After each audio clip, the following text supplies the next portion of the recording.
एक बहुत बड़ी कंपनी में हर हफ्ते कर्मचारियों की हत्या हो रही थी।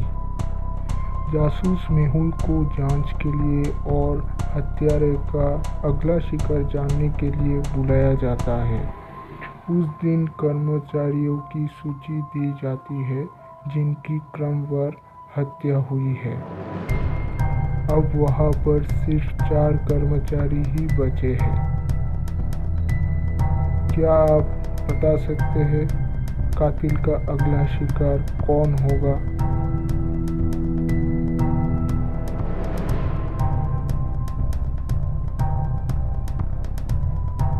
कातिल का अगला शिकार होगा जॉन। कातिल कैलेंडर के महीनों के हिसाब से हत्या कर रहा है, जैसे जेकब जनवरी, फारूक फरवरी, तो जॉन जून हुआ। तो इस हिसाब से कातिल का अगला शिकार जॉन है। वैम्पायर दंपति पुलिस थाने में शिकायत दर्ज कराने पहुंचते हैं।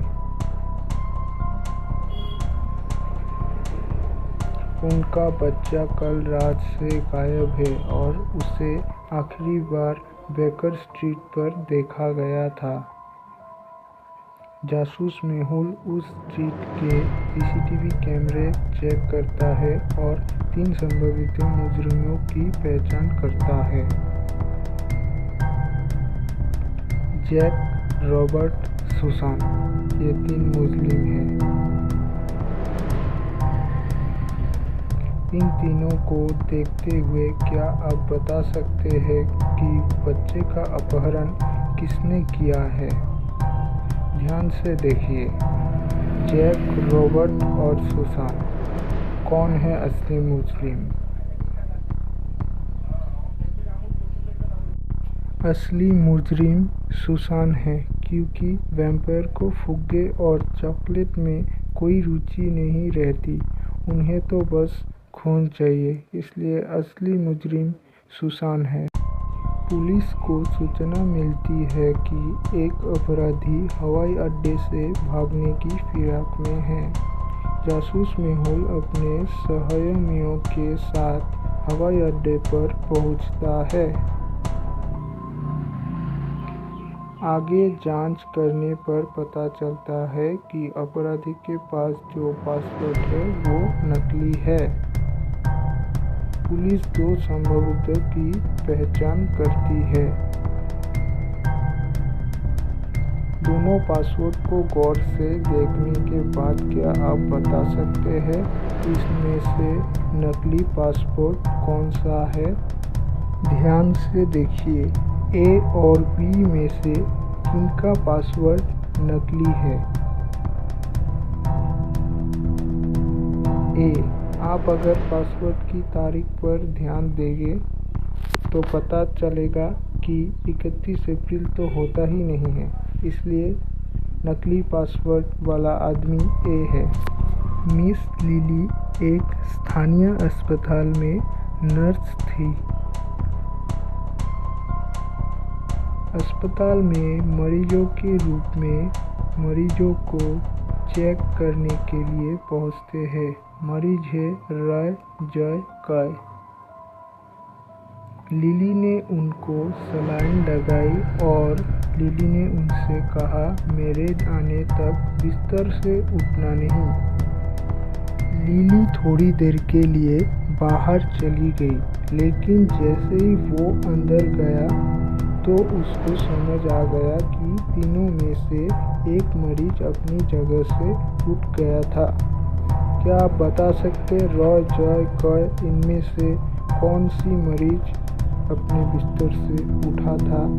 ध्यान से देखिए।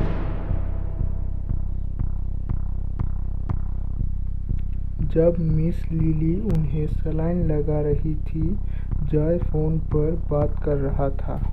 जब वो वापस आई तब जॉय का फोन चार्जिंग पर लगा था, तो इसका मतलब है जॉय बिस्तर से उठा था। ड्रैकुला जैक अपने घर में चोरी होने की सूचना देता है। सभी चांदी की वस्तुएं चोरी हो गई थी। जासूस मेहुल वारदात की जांच के लिए वहां पे आता है। ड्रैक बताता है कि चोर ने उसका अदरक का सूप भी पी लिया है और उसने उसके जूते भी चुरा लिया है। जासूस मेहुल को उसके तीनों पड़ोसियों पर शक होता है, एम्पायर विम, वोल्फमैन, कैनिबल कैन। क्या आप बता सकते हैं इसमें से असली चोर कौन है? ध्यान से देखिए।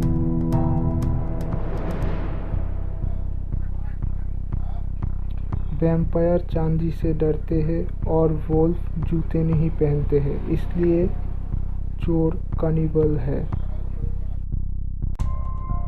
रोहन का बेटा बहुत समय से गायब था। बहुत खोजने के बाद पुलिस को 4 बच्चे मिले जो इस फोटो में हैं। आप ध्यान से देखिए और बताइए ABCD इनमें से रोहन का खोया हुआ बच्चा कौन है?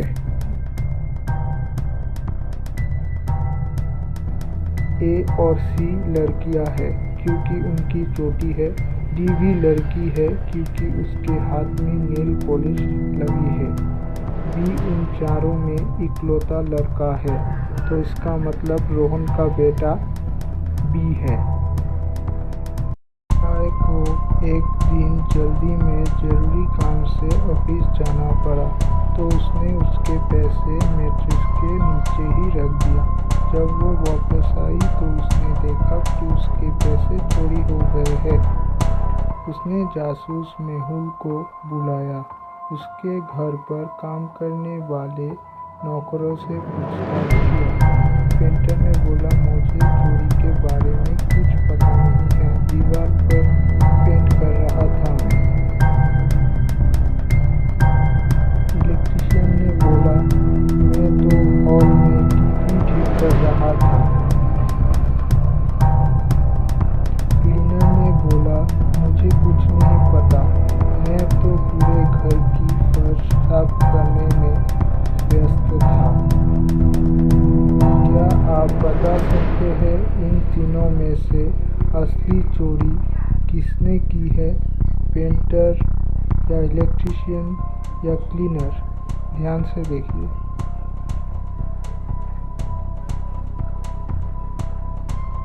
क्लीनर है असली चोर, क्योंकि इन तीनों में से क्लीनर ने ही मैट्रेस के नीचे सफाई करने के लिए देखा होगा, तो वही असली चोर है।